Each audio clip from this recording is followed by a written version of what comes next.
Hey, hello. Balik lagi di channel Spoiler Moon dan kita akan lanjutkan lagi kisah hidup Fang Yuan. Di part sebelumnya, Fang Yuan mengalami sedikit kendala ketika menjalankan misi di dalam Paus Naga Biru. Tapi dia sudah menyiapkan solusinya.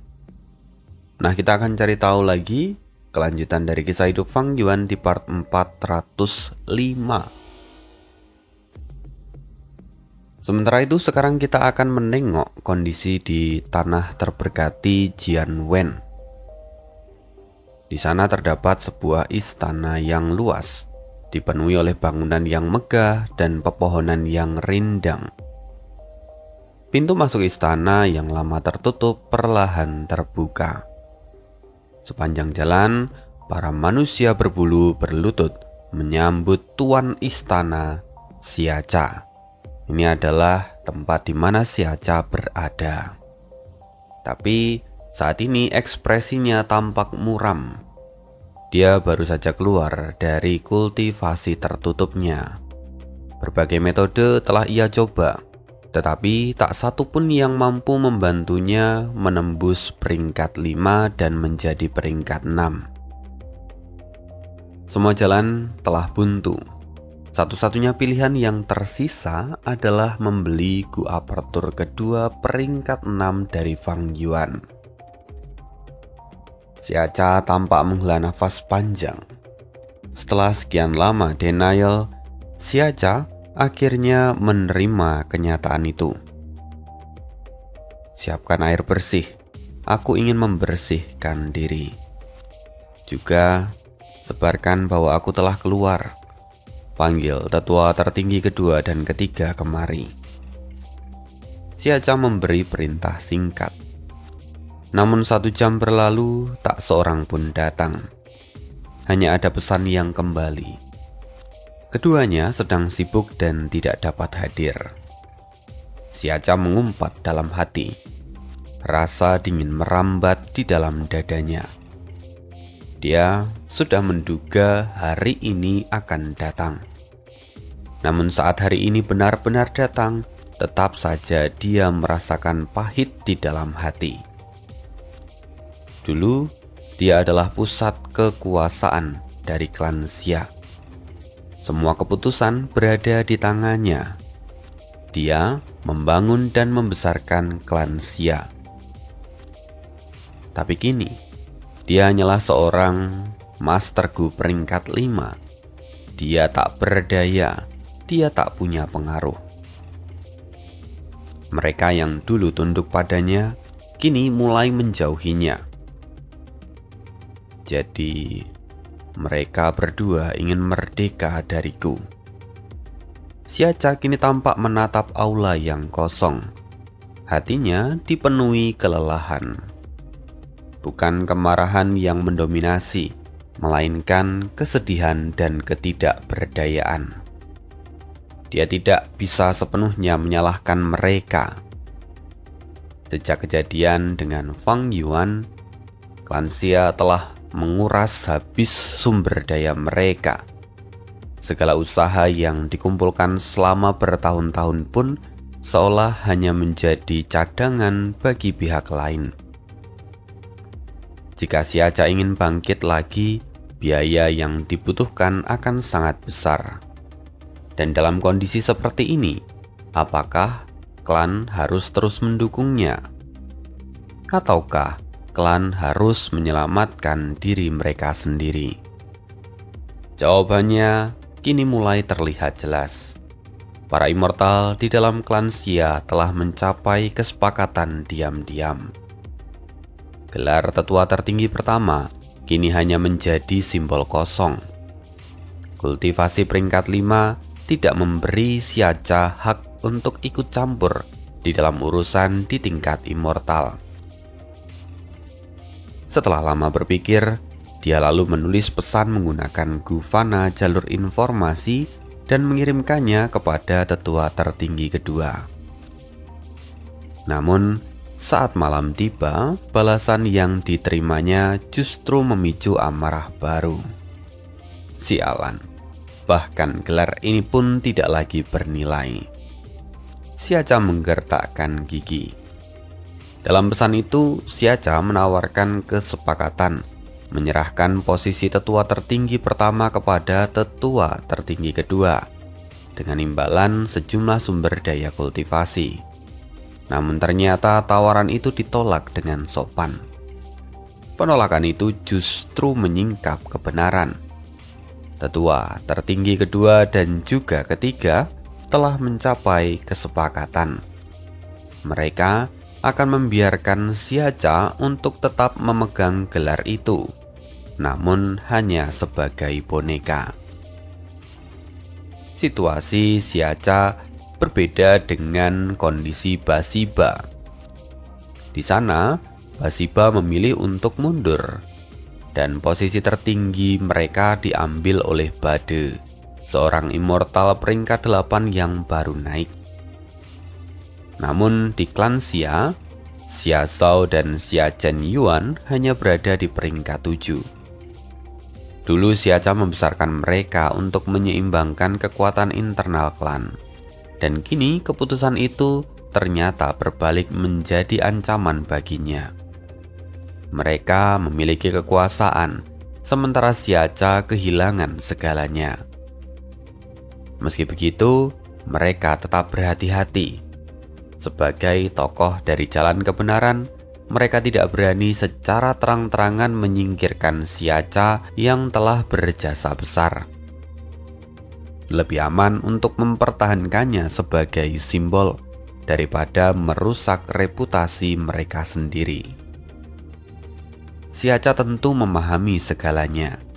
Pengaruhnya kini terus merosot dan semakin cepat. Jika dia tidak segera kembali menjadi seorang immortal, dia akan sepenuhnya tersingkir dari lingkaran kekuasaan. Namun, dia tidak memiliki apapun untuk ditawarkan. Tidak ada modal, tidak ada kekuatan, dan tidak ada jalan keluar. Nasib seperti ini bukan pengecualian bagi semua orang. Sikap dari kekuatan jalan kebenaran di perbatasan selatan kini juga sudah mulai berubah. Tokoh utama di balik perubahan besar ini tak lain adalah Wu Yong.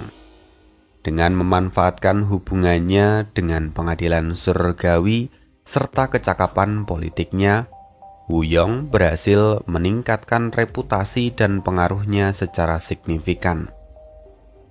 Kejatuhan Xiaca dan Basiba justru memberinya peluang langka untuk naik ke pusat kekuatan. Sementara itu, kemunculan Lu Weiyin rupanya tidak cukup untuk menghambatnya. Surga kebajikan yang ia wakili mencakup banyak ras varian manusia, dan hal itu menjadi kelemahan politik dari jalan kebenaran perbatasan selatan. Lalu, Wu Yong memanfaatkan semua itu. Akibatnya, pengaruh Wu Yong dalam aliansi perbatasan selatan kini terus meningkat. Sebuah fraksi pun mulai terbentuk, dengan suaranya semakin kuat dari hari ke hari. Wu Yong menjadi penggerak utamanya. Dia mendorong agar aliansi perbatasan selatan berhenti berkompromi dengan Fang Yuan dan mulai menghadapi ancamannya secara langsung. Menurut Wu Yong, terus mengalah hanya akan membuat Fang Yuan menjadi semakin arogan. Banyak immortal perbatasan selatan yang merespon seruan ini. Mereka telah kehilangan banyak hal akibat pemerasan yang Fang Yuan lakukan. Tentu saja kebencian yang terakumulasi menjadi bahan bakar bagi kebangkitan sikap keras menentang Fang Yuan. Wu Yong benar-benar memanfaatkan emosi ini dengan baik. Sementara itu, di sisi lain, di bawah cahaya rembulan, klon jalur mimpi Fang Yuan terbang berdampingan dengan Ji Guiyou. Transaksi rahasia mereka baru saja selesai. Tuan Ji, sampai di sini saja, kata klon itu sambil tersenyum. Dia hanyalah tubuh sementara, terbentuk dari alam mimpi. Setelah waktunya habis, dia akan hancur dan kembali menjadi alam mimpi. Chikuyo menelangkupkan tangan dan berkata, "Fang Yuan, bukan aku mempersulitmu. Situasinya semakin berbahaya saat ini. Jika sampai hubungan ini terbongkar, reputasi klan Qi akan benar-benar hancur." Dalam hati, klon Fang Yuan mencibir. Alasan itu hanyalah kedok. Kenyataannya, Chikuyo ingin menaikkan harga. Dia menginginkan lebih banyak keuntungan, khususnya hasil dari penelitian jalur mimpi. Fang Yuan memang membutuhkan lebih banyak alam mimpi. Namun, memeras jalan kebenaran perbatasan selatan kini sudah menjadi semakin sulit. Kerjasama dengan klan Qi menjadi satu-satunya sumber utama alam mimpi yang bisa ia dapatkan. Klon itu lalu kemudian berkata, "Masalah ini akan kusampaikan pada tubuh utamaku." Setelah mengatakan itu, dia pun pergi. Chikuyo tetap berdiri di tempat, menatap sosok itu menghilang. Wajahnya menjadi dingin. Sebelum akhirnya dia juga pergi. Sebenarnya Chikuyo sempat mempertimbangkan untuk menyerangnya. Namun, dia tidak punya metode jalur mimpi untuk menghadapi seorang immortal dari jalur mimpi. Selain itu, dia khawatir kalau tubuh utama Fang Yuan berada di sekitar sana dan menunggu kesempatan. Walaupun kenyataannya, saat ini Fang Yuan berada di Laut Timur. Namun untuk transaksi ini, Wu Shuai telah berjaga di dekatnya dengan Istana Naga. Kalau Chikuyo bertindak, maka jelas dia tidak akan bisa mendapatkan apapun. Setelah itu, klon jalur mimpi Fang Yuan kembali ke Istana Naga. Kerjasama dengan klan Qi tidak bisa dilanjutkan kecuali kita menerima kenaikan harga yang mereka berikan, katanya. Dia membuka apertur abadi dan mengeluarkan beberapa tubuh fisik pencari realitas mimpi sejati. Ini mungkin adalah kumpulan terakhir yang bisa kita peroleh. Memang tidak ada kontrak yang mengikat antara kedua belah pihak. Chikuyo bebas menaikkan harga kapanpun dia mau. Wu Shuai berkata, "Musuh utama kita ada di depan. Setelah ini, klan Qi bukan lagi masalah. Tidak perlu merisaukannya. Untuk saat ini, dia tidak bisa bertindak sembarangan. Jika dia terlalu aktif, pengadilan surgawi bisa mulai mencurigai hubungan antara dirinya dengan Fang Yuan. Menggunakan gerakan pembunuh jalur mimpi di tempat yang salah hanya akan membuka kartu truf terlalu dini. Daripada berurusan langsung dengan klan Qi, menyerang formasi mereka sebenarnya jauh lebih efisien. Tapi itu juga punya resiko besar. Fang Yuan memilih jalur yang lebih dalam. Menghancurkan musuh secara langsung tidak selalu menghasilkan keuntungan besar. Sebaliknya, membiarkan si Aca dan Basiba hidup justru memberikan dampak yang besar. Kini mereka mulai tersisih di klan mereka masing-masing.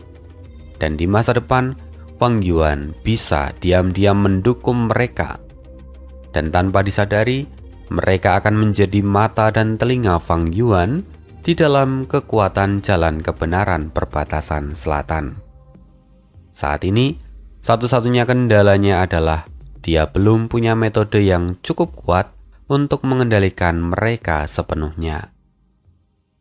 Tapi, klon jalur waktunya saat ini masih terus melakukan deduksi tanpa henti. Setelah itu, serangkaian ledakan terdengar. Tubuh fisik pencari realitas mimpi sejati mulai hancur satu persatu, dan kemudian berubah menjadi gumpalan alam mimpi yang perlahan menyatu. Semuanya adalah alam mimpi dari jalur bumi. Wu Shuai duduk di singgah sananya di dalam Istana Naga. Jiwanya keluar dari tubuh dan mulai memasuki alam mimpi. Langit dan bumi meredup. awan gelap menekan dari atas sementara guntur meraung tanpa henti. Seketika suasana berubah drastis.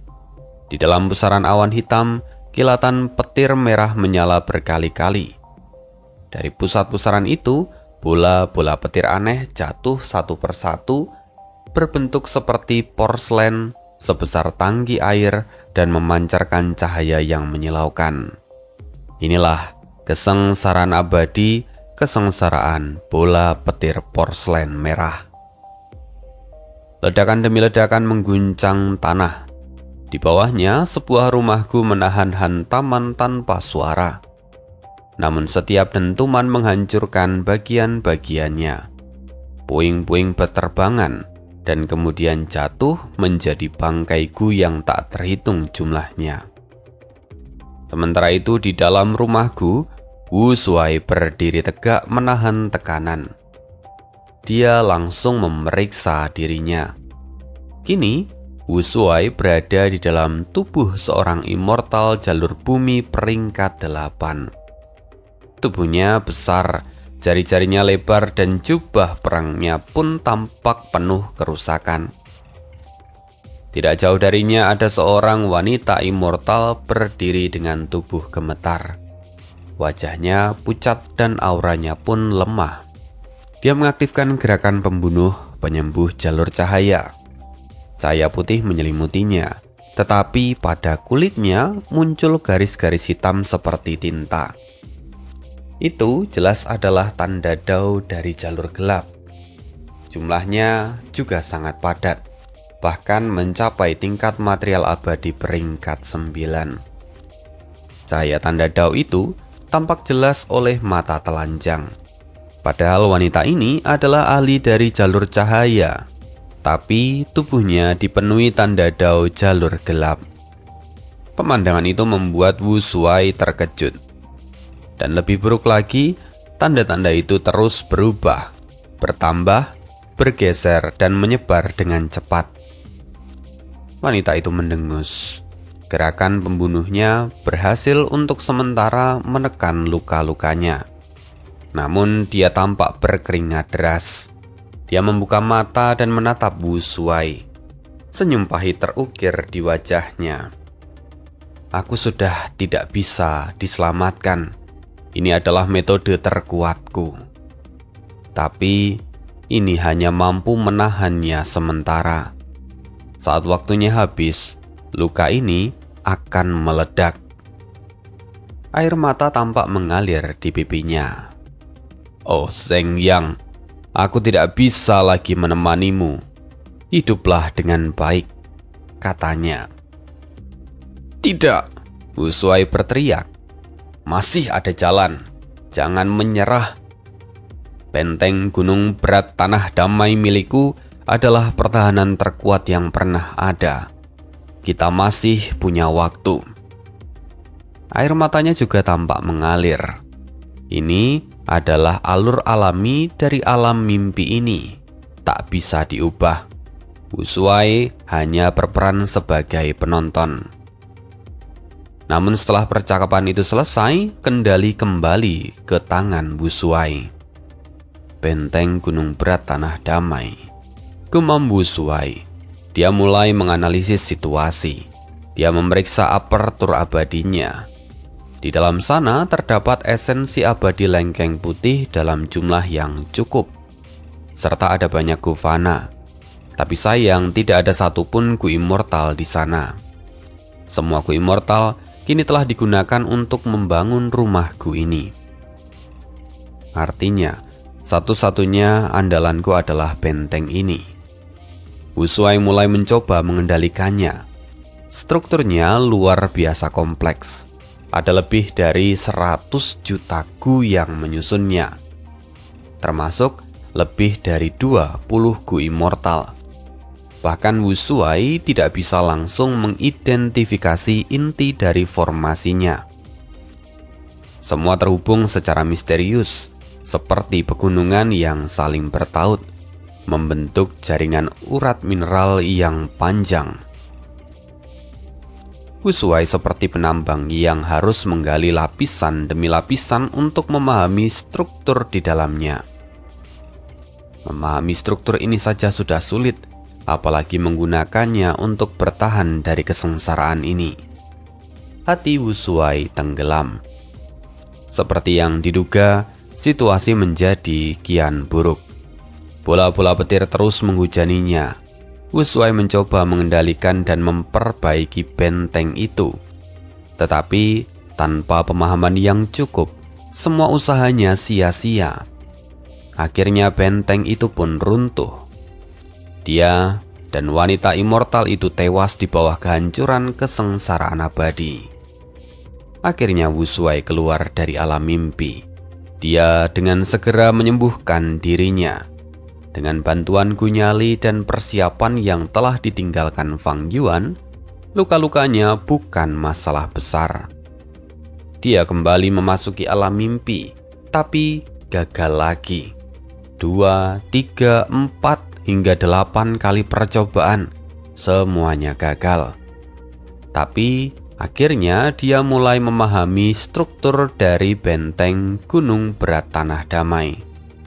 Dia masih belum sepenuhnya menguasainya, tetapi cukup untuk memperbaiki kerusakan dan menahan serangan dari bola-bola petir.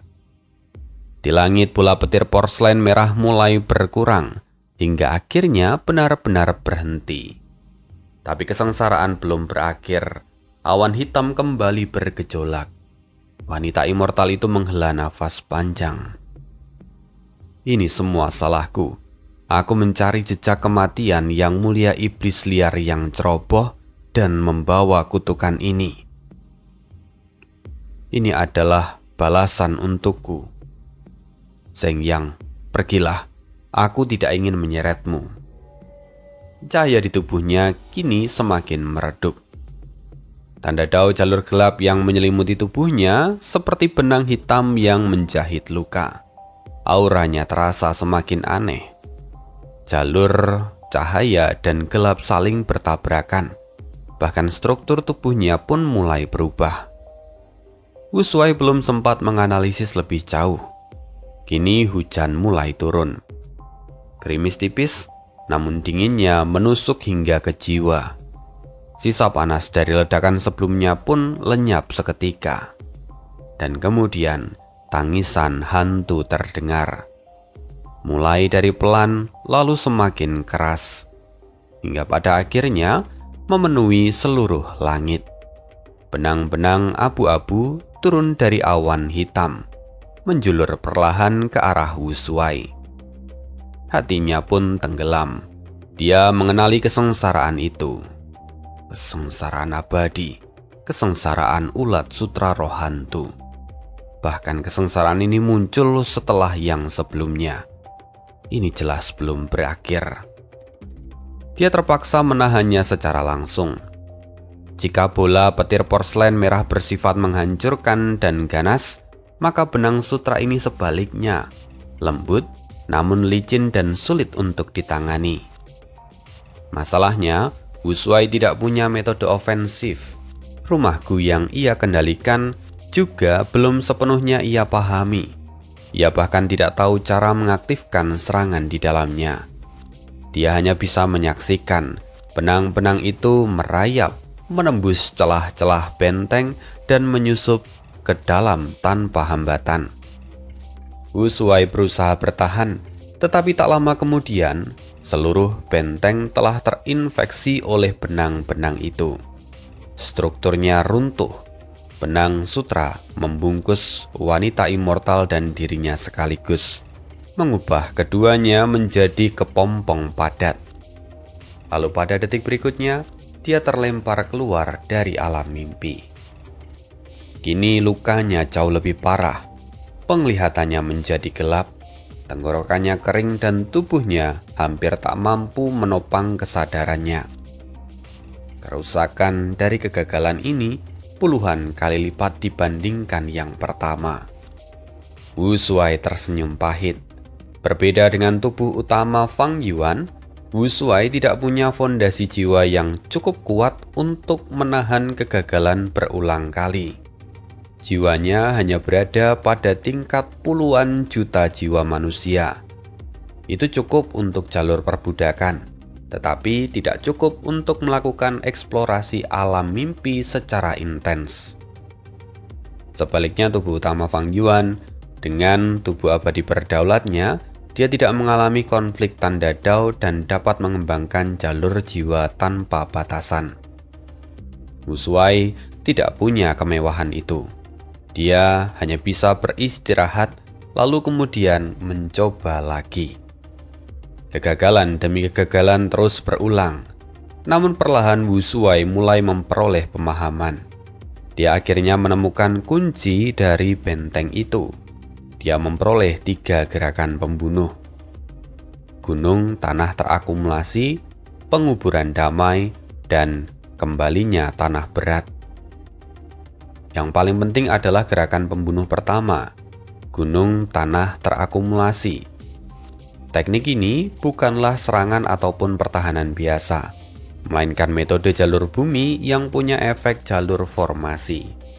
Dengan gerakan pembunuh ini, Gu jalur bumi dapat disusun langsung menjadi rumah Gu, bahkan tanpa pencapaian jalur formasi yang tinggi.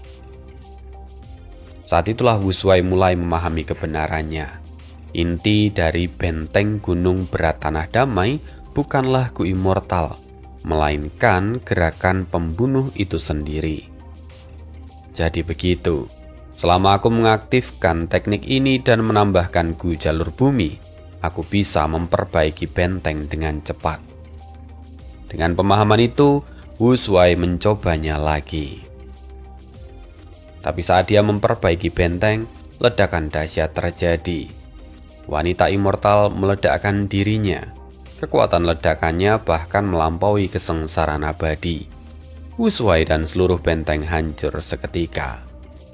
Wu Shuai harus mengulang sekali lagi. Jadi aku juga harus mengendalikan wanita itu. Wu Shuai kembali ke alam mimpi. Kali ini dia bertindak lebih cepat. Gerakan pembunuh penguburan damai. Wanita abadi itu disegel sementara. Lukanya ditekan dan dia berada dalam kondisi yang stabil. Wu Shuai mulai fokus memperbaiki benteng sepenuhnya. Namun begitu dia berhasil, kesengsaraan abadi ketiga turun. Bintang-bintang ungu jatuh dari langit. Itu adalah kesengsaraan racun bintang. Setiap bintang membawa racun dan energi bintang, mengikis benteng dan menciptakan lubang-lubang besar. Wu Shuai bertahan sekuat tenaga, namun kesengsaraan itu tak pernah berhenti. Sekali lagi dia gagal. Akhirnya, setelah berulang kali mencoba, Wu Shuai mendapatkan pencerahan. Dia membuka segel dari wanita immortal itu. Tanpa penekanan, wanita itu kembali ke kondisi kritis. Dia tersenyum lemah. Jika ada kehidupan selanjutnya, aku ingin bertemu denganmu lagi. Dia kemudian terbang keluar dari benteng melalui lubang di atas, lalu meledakkan diri. Dia menghancurkan tubuhnya dan berubah menjadi api hitam pekat. Langit tampak murka, jutaan bintang ungu jatuh sekaligus. Namun api hitam itu tak padam. Api itu justru menyerap serangan dan membesar lalu berubah dan berevolusi. Dari api hitam yang menjadi kabut emas putih. Dari kabut menjadi angin, logam, tumbuhan hingga makhluk hidup. Kesengsaraan besar terus berubah bentuk untuk menyerangnya. Namun semuanya gagal. Wu Shuai pun terguncang. Apa sebenarnya yang tersembunyi di dalam dirinya? Akhirnya dia menyadari alam mimpi ini menyimpan rahasia yang besar, sesuatu yang mungkin berkaitan dengan kematian para Venerable, rahasia terdalam dari surga dan bumi. Akhirnya, setelah serangan yang tak terhitung jumlahnya, api misterius itu perlahan padam. Pertempuran yang berlangsung lama, bahkan ketika hanya sedikit yang tersisa dan ketika semuanya berakhir, alam mimpi itu pun lenyap. Wu Shuai masih terdiam dan hatinya bergetar. Pada saat yang hampir bersamaan, di tempat lain, tubuh utama Fang Yuan membuka matanya. Cahaya tajam melintas di dalamnya. Pencapaian jalur bumiku telah meningkat mencapai tingkat Grandmaster. Sampai di titik ini, ada sebuah pertanyaan yang dulu ditanyakan oleh salah seorang penonton. Apakah pencapaian dari tubuh utama Fang Yuan dengan tubuh yang lain itu saling terhubung? Ya, di sini ketika jalur bumi milik Wu Shuai mengalami peningkatan, maka tubuh utama Fang Yuan pun mengalami peningkatan. Karena pada dasarnya, meski tubuh mereka berbeda, tapi mereka semua itu adalah Fang Yuan. Maka ketika salah satu pencapaiannya meningkat, maka tubuh yang lain pun akan mengalami peningkatan yang sama.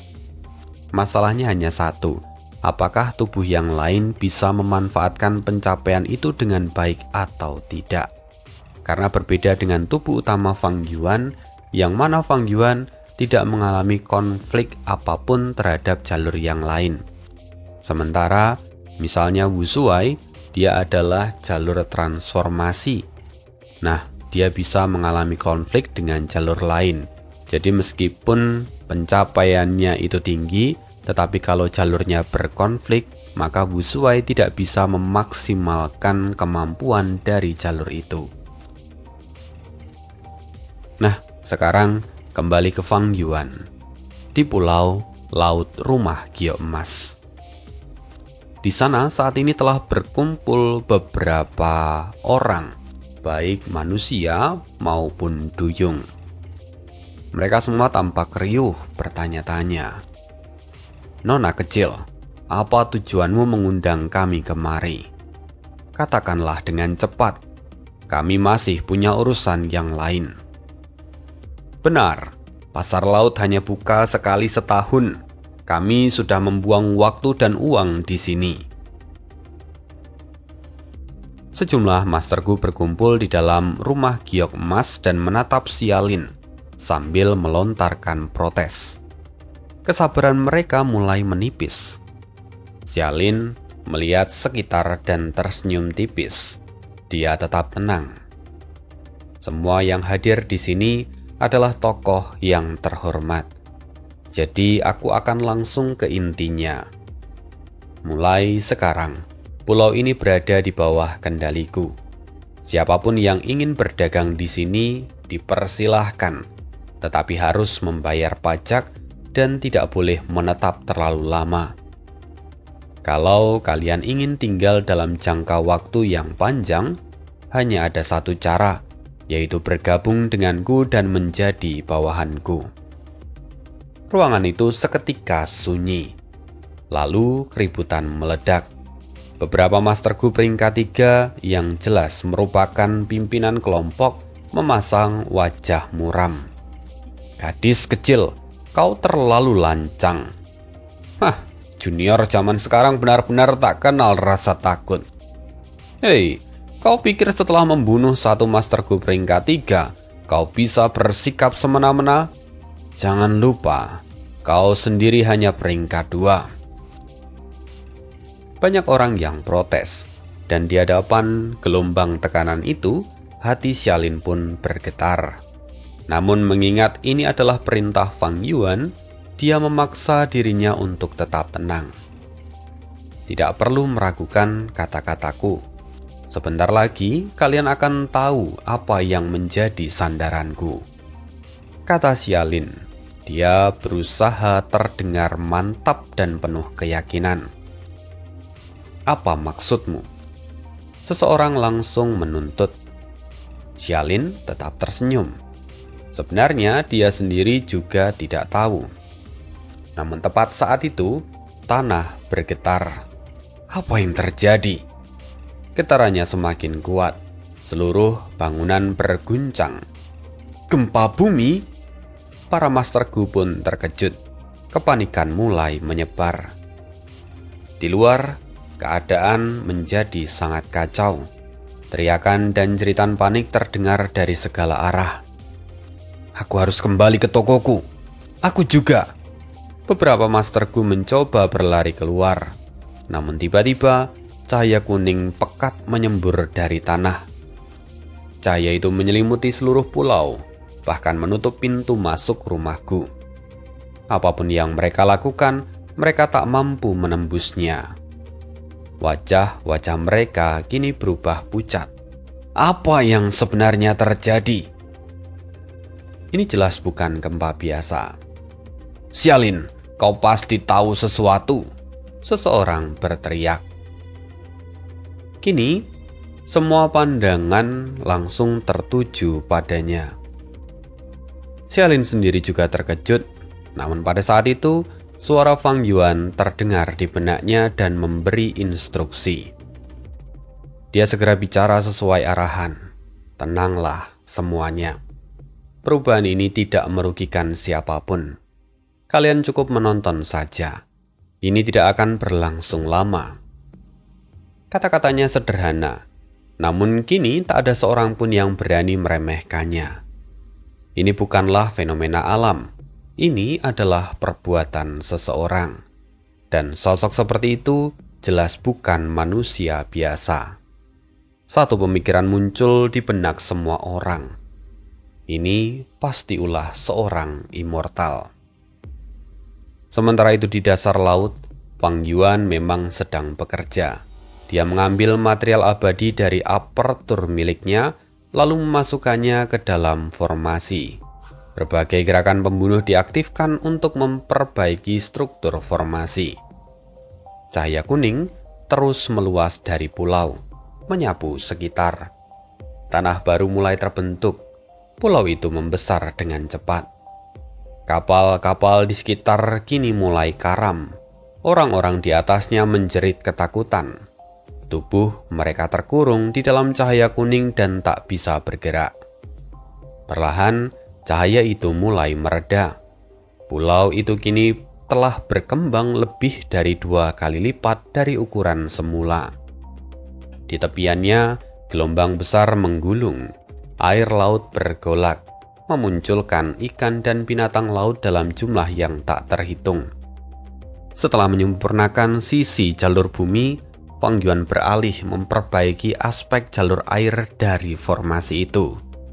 Akhirnya, ketika formasi itu sepenuhnya pulih, laut pun kembali tenang. Namun Fang Yuan belum selesai. Dia menambahkan sebuah formasi abadi kecil sebagai cabang di atas formasi utama. Dan setelah selesai, dia mengangkat tangannya. Cahaya putih turun dari langit, menyelimuti Sialin dan menyatu ke dalam tubuhnya. Sialin tidak memiliki pemahaman terhadap jalur formasi, namun formasi kecil ini dirancang dengan sangat halus, dan dalam sekejap Sialin bisa merasakan perubahannya. Seolah-olah kemampuan baru muncul secara alami di dalam dirinya. Saat ini, semudah bernafas dan senatural menggerakkan anggota tubuhnya, Sialin dengan pikirannya dapat mengendalikan tanah di pulau itu dan bahkan arus di laut sekitar. Lalu saat ini, seluruh rumah giok emas pun mulai berubah. Bangunan itu membesar dengan cepat, dindingnya melebar dan strukturnya menjulang. Dalam beberapa nafas, bangunan itu telah bertransformasi dari biasa menjadi istana megah yang dihiasi oleh ukiran indah. Tentu semua itu adalah ulah Fang Yuan. Dia memperluas rumah giok emas, sekaligus menjadikan inti formasi yang terhubung diam-diam dengan formasi besar di dasar laut. Perubahan luar biasa itu membuat seluruh Master Gu terdiam. Mereka melongo, tak mampu berkata-kata. Sialin tetap tersenyum, walaupun di dalam hatinya gelombang kejut tak kalah hebat dari semua orang. Pada saat itu, suara Fang Yuan kembali terdengar di telinganya. Sialin pun mengikuti arahannya.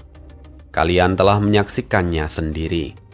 Aku beruntung telah diterima sebagai murid dari seorang immortal yang agung.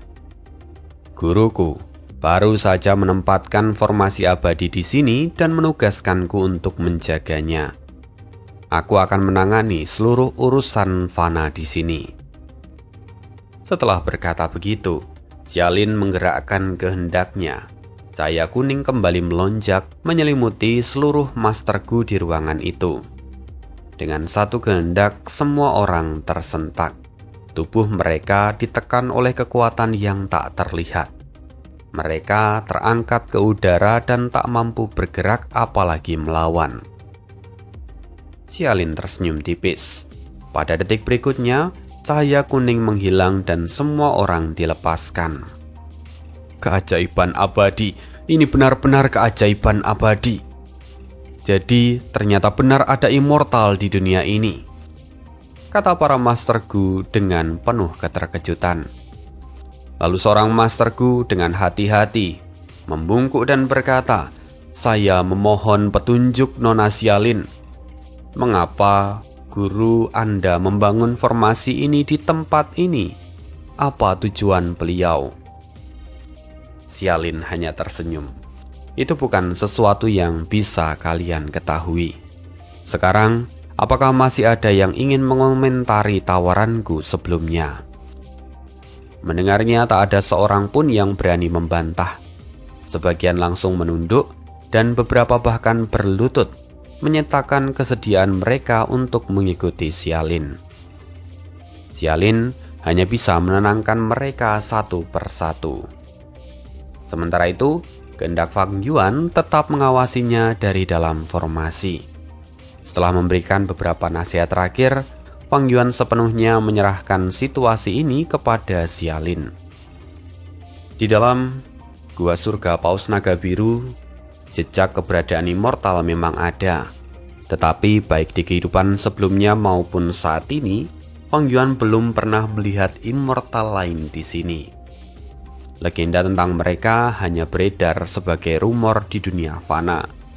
Dan kini, dia secara langsung menciptakan keajaiban abadi.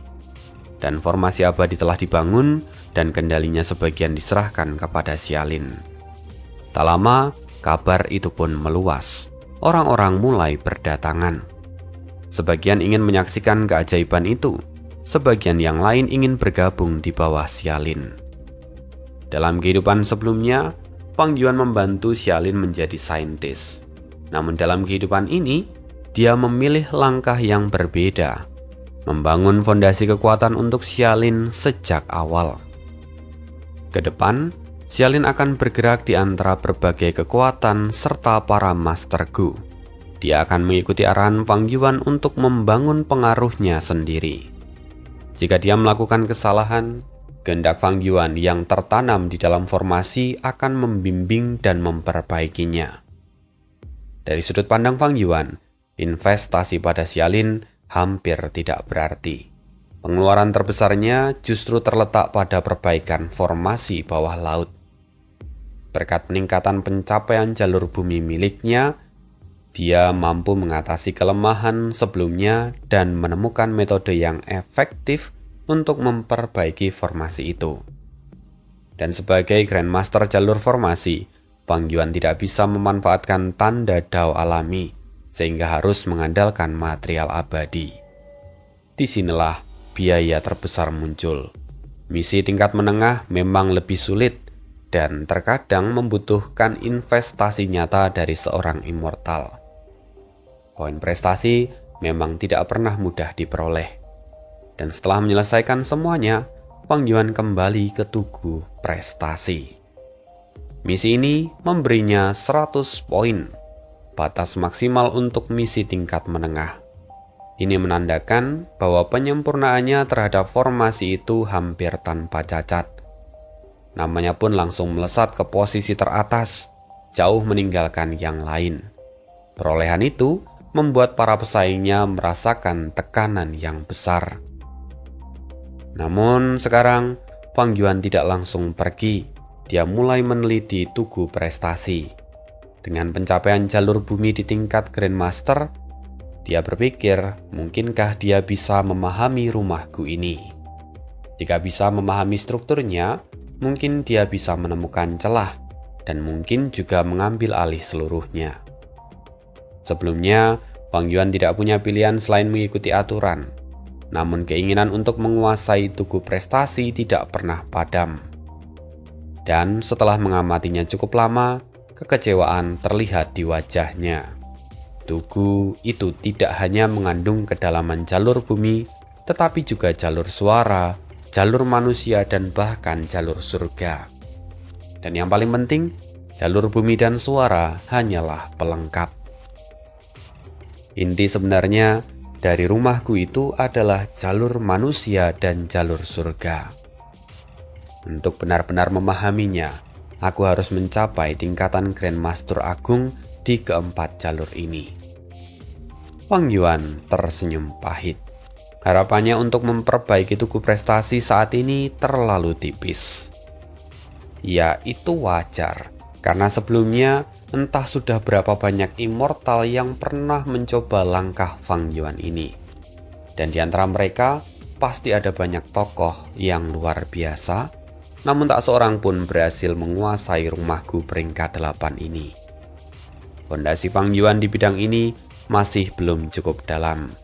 Tak mungkin dia menaklukkannya dengan mudah. Tanpa terobosan, maka Wang Yuan hanya bisa terus mengikuti aturan, menerima dan menyelesaikan misi. Wang Yuan terus menambah poinnya. Lalu, saat poinnya mencapai 900, tiba-tiba sebuah teriakan menggema di depan tugu prestasi. Akhirnya aku temukan. Ini dia, gelar orang baik. Shen Xiao hampir menangis karena gembira. Dia segera memberitahu Shen Chongsheng. Tak lama kemudian, poin prestasi dari para immortal klan Shen mulai meningkat pesat. Ren Xiuping, Tong Hua, dan yang lain pun mengikuti. Dengan begitu, maka papan prestasi kini terbagi menjadi 4 kelompok. Kelompok pertama tentu hanya Wang Yuan. Dia telah melesat jauh di depan. Kelompok kedua adalah klan Shen yang dipimpin oleh Shen Chongsheng yang berusaha mengejar. Kelompok ketiga adalah Ren Xiuping dan Tong Hua yang mendapatkan informasi dari klan Shen. Sementara yang terakhir adalah Miao Mingzhen dan kelompoknya. Mereka masih tertinggal dan belum mengetahui rahasia ini. Setelah menyelesaikan satu misi lagi, poin prestasi Wang Yuan akhirnya menembus 1000. Dia melirik papan prestasi dan tertawa dalam hati. Mereka akhirnya menemukan gelar itu. Tapi kecepatan mereka terlalu lambat. Mungkin semua itu karena efek keberuntunganku yang menekan mereka. Wang Yuan lalu berjalan ke tugu. Kemudian dia menukar hadiah. 1000 poin prestasi. Ia gunakan untuk memperoleh gelar orang yang sangat baik. Dengan gelar ini, akhirnya Wang Yuan bisa menerima misi berskala besar. Dan kita akan sambung lagi kisah hidup Wang Yuan di part berikutnya. Terima kasih untuk hari ini dan see you again di next video. Bye.